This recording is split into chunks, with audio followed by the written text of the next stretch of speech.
Roland Park is a neighborhood located in northwest Baltimore, just slightly north of Towson. Its northern boundary can be loosely defined as Northern Parkway, its southern boundary as Cold Spring Lane, its eastern boundary as Charles Street, and its western boundary as Fall Street. Some surrounding neighborhoods include North Roland Park, Hamden, Medfield, Mount Washington, Keswick and Evergreen, and Guilford. In 1892, a real estate broker by the name of Edward H. Bouton took up a project of building up 100 acres of undeveloped land into lush territory for homeowners who could afford it. This neighborhood would proceed to be one of America's first quote-unquote garden suburbs. During construction, Bouton heavily contemplated the future of the homeowners in the developed enclave. Bouton wrote to a law firm asking whether it would be legal to put a language requirement into the home application process. The lawyers replied with some uncertainty, given that the neighborhood had many potentials. Quote, "You have asked our opinion as to whether or not your company can legally insert a provision in deeds to purchasers of its lot and lands at Roland Park, that the title thereto shall not be conveyed to people of color or persons of African descent, or be used or occupied by such persons." End quote. This set an expectation for discrimination proceeding forward in the construction of and the administration of Roland Park. A Johns Hopkins doctoral candidate later found records of a discussion in a nondescript mailbox in the Milton S. Eisenhower Library between Bouton and his lawyers. It uncovered the records of the Roland Park Company, which was one of the first planned neighborhood developers in the States. RPC developed rustic, wealthy neighborhoods all across the Baltimore metropolitan area. They hired high-end architects and designers for the construction of the neighborhoods like Roland Park, Guilford, and Homeland. Although the lawyers eventually advised against it, Bouton found no interest in following the lawyers' advice, and also found no interest in being constitutional. The Roland Park Company in 1912 clearly restricted African Americans from buying homes in any of their neighborhoods.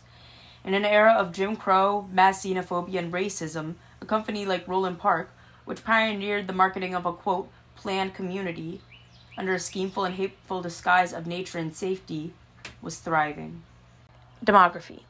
60% has a master's degree or higher, 24% of Roland Park has a bachelor's degree, and 6% have some college or associate's degree.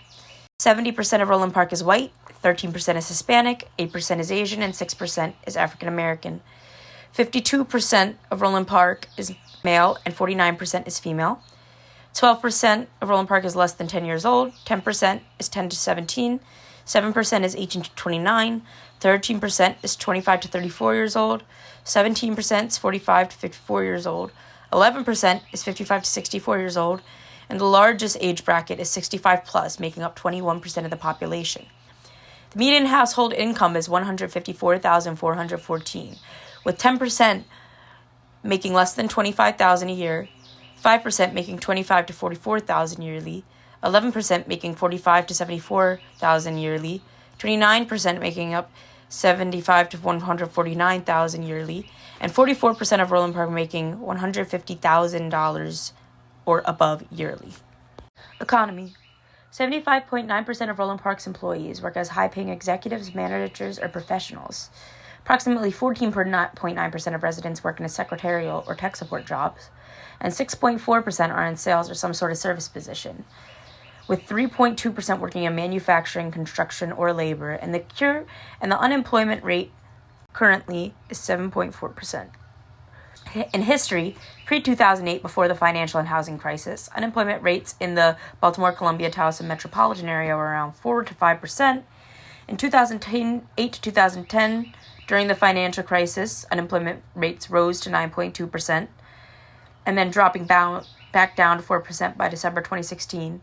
And during the COVID pandemic, similar effects to 2008 were seen, raising the unemployment rate back up to 9.2%.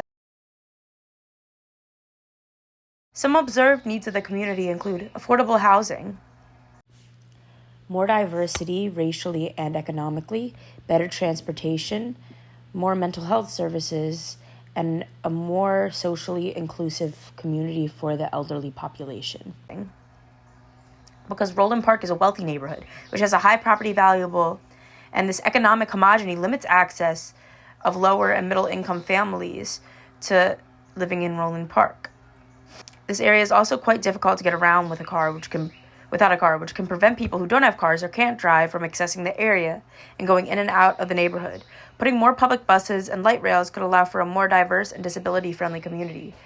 They have a high concentration of elderly individuals, and investing in improved access to healthcare facilities, emergency rooms, public resources, and social opportunities could help the elderly population feel more supported and welcome.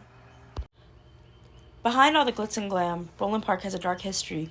While it wasn't explicitly redlined, it profited off a similar strategy, just working in a way which deemed it as a highly favorable zone for property loan lenders. Its purpose was to be a green area for those who lived within the confines of the area, but it disregarded the conditions of surrounding neighborhoods. Based on a homeowners loan corporation map from the 1930s, it was a zone that earned the credentials of being an ideal place for investors. Quote-unquote protecting Roland Park's borders was used as an excuse to shelter itself from real-world issues and perceived drawbacks that would come about from exposure to the surrounding areas of Baltimore.